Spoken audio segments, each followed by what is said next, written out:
जब कोलकाता के राजभवन में शुभेंदु अधिकारी पश्चिम बंगाल में मुख्यमंत्री पद की शपथ ले रहे थे तो सिर्फ बंगाल में एक नई सरकार नहीं बन रही थी बल्कि एक नया इतिहास बन रहा था। वो इंसान जिसने वामपंथ के शासन के खिलाफ तृणमूल को गांव-गांव तक पहुंचाया, वो उसी तृणमूल और ममता को हराकर पश्चिम बंगाल में आजादी के बाद पहली बार भारतीय जनता पार्टी का मुख्यमंत्री बनकर सामने आ रहा था।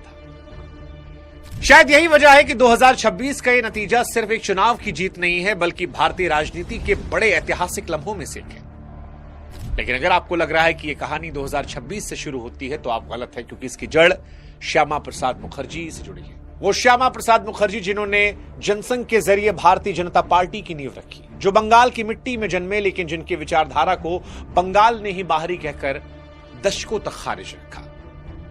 आज उस विचारधारा को पश्चिम बंगाल ने सीने से लगा दिया है, शुभेंदु अधिकारी के तौर पर नई सरकार का मुखिया बना दिया है।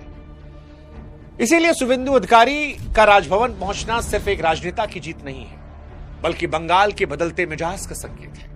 हालांकि शुभेंदु अधिकारी कहानी भी इतनी सरल, साधारण, सिंपल नहीं है। एक जमाने में ममता बनर्जी के सबसे करीबी साथियों में गिने जाते थे। वामपंथ के शासन के खिलाफ जब दीदी लड़ रही थी तो उनके साथ कदम से कदम मिलाकर शुभेंदु सबसे आगे चल रहे थे। लेकिन कहते हैं ना कि राजनीति में कुछ भी परमानेंट नहीं होता।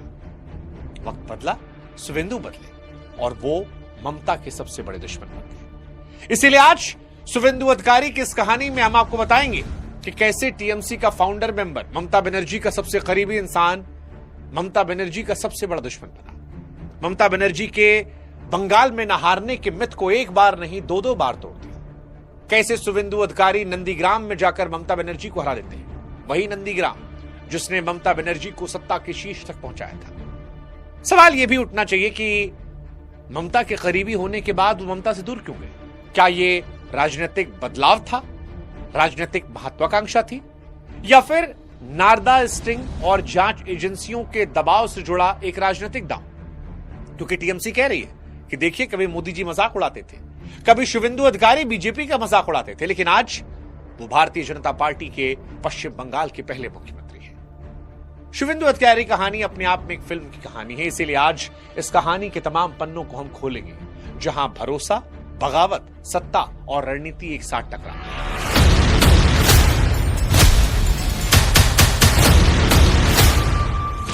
नमस्कार, मैं हूं शुभांकर मिश्रा और ये कहानी बड़ी दिलचस्प, इसलिए अगले 15 मिनट हमें जरूर दीजिएगा।